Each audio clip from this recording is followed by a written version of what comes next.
विद्या चौहान और रोहित पवार। ऐसे में कुछ सवाल है, जानने के लिए सुने मुंबई की दृष्टि समाचार। विद्या चौहान और रोहित पवार। रोहित पवार हे विद्यार्थ्यांचे युवकांचे गरिबांचे प्रश्न लावून धरत आहे। त्यांनी 40-50 दिवस संघर्ष यात्रा काढली। उद्या आम्ही सत्य कार्यकर्ते तर जाऊच, पण त्यासोबतच राष्ट्रवादीचे सर्व नेते शरद पवार, सुप्रिया सुळे आणि जयंत पाटील ही असतील। गरीब मुलांच्या प्रश्नांना वाचा फोडण्यासाठी आम्ही आणि रोहित दादा पुढे सरसावले आहेत, म्हणून त्यांच्यावर ॲड लावण्यात आले आहे।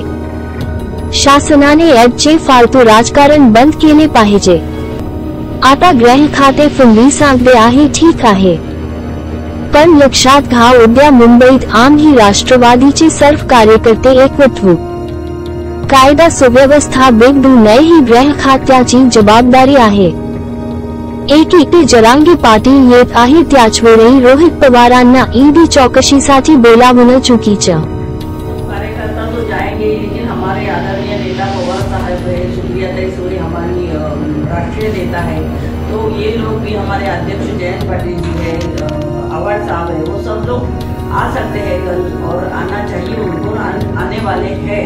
तो हम सब लोग, हमारे तो बगल में ही नजदीकी ईडी का ऑफिस है, तो हम लोग ईडी में जरूर जाएंगे और ईडी को पूछेंगे ये किस तरह से अन्याय आप लोग कर रहे हैं। इसमें थोड़ी सी बात जोड़ भी बताई कि बातों को जोड़ते हुए कहना चाहूँगा कि संघर्ष योद्धा का होता है, ये संघर्ष योद्धा का होता है, ये लड़ना चाहता है और ये लड़ेगा, ये भगोड़ा नहीं है।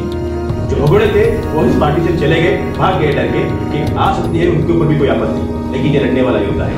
और इसीलिए पार्टी को एक दिशा दिखाने के लिए आने वाले दिनों में कल सुबह आदरणीय पवार साहब 83 साल की उम्र के भी आज इस प्रवास के लिए उनके सामने चल रहे हैं। हम लड़ेंगे, कार्यकर्ता तो लड़ेगा।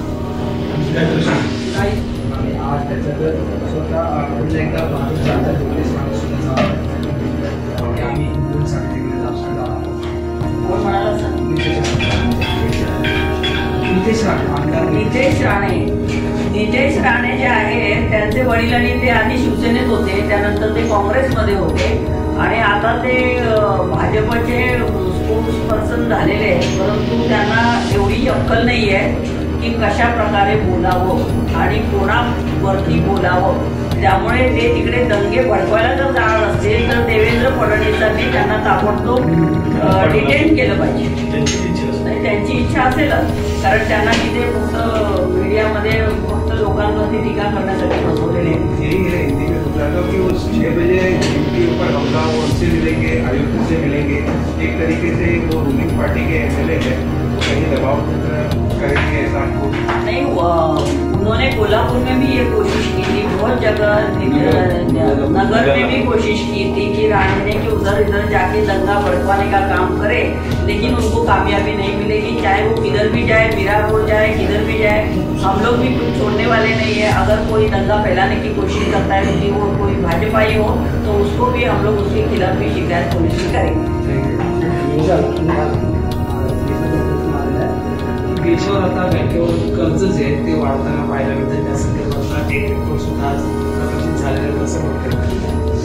नाही, बँका ह्या तरुणांना किंवा उद्योग धंद्यांना, छोटे लघु उद्योग असतील, स्मॉल स्केल इंडस्ट्रीज असतील, यांना प्रोत्साहित करण्यासाठी बँकेकडनं लोन मिळत असतं, परंतु आता बँकाच इतक्या डबघाईला आलेल्या आहेत आणि बँकांची कर्ज देण्याची परिस्थितीतही बँका राहिलेल्या नाहीत, अशी परिस्थिती निर्माण झालेली आहे। तर मला असं वाटतं संपूर्ण बँकिंग क्षेत्र हेच आता एकदा त्याचं सगळं रिवाइज केलं पाहिजे की कशा प्रकारे बँकिंग क्षेत्र चालू आहे आणि कशा प्रकारे ज्यांना कर्ज दिली गेलेली आहे, त्या देशामध्ये धनदांड्यांना कर्ज दिलेली आहे, त्यांनी ते कर्ज व्याजासकट फेडायला पाहिजे होती, पण ते फेडले नाही आणि लाखो हजार कोटींची कर्ज माफ करण्यात आलेली आहे। त्यामुळे मोठ्या बँका सुद्धा डबघाईला आलेल्या आहेत आणि रिझर्व्ह बँकेवरती प्रेशर आणून त्यांच्याकडनं जबरदस्तीने त्यांना त्यांचं जे गंगाजळी असते ती सुद्धा त्यांना याच्यासाठी वापरायला मोदींनी आणि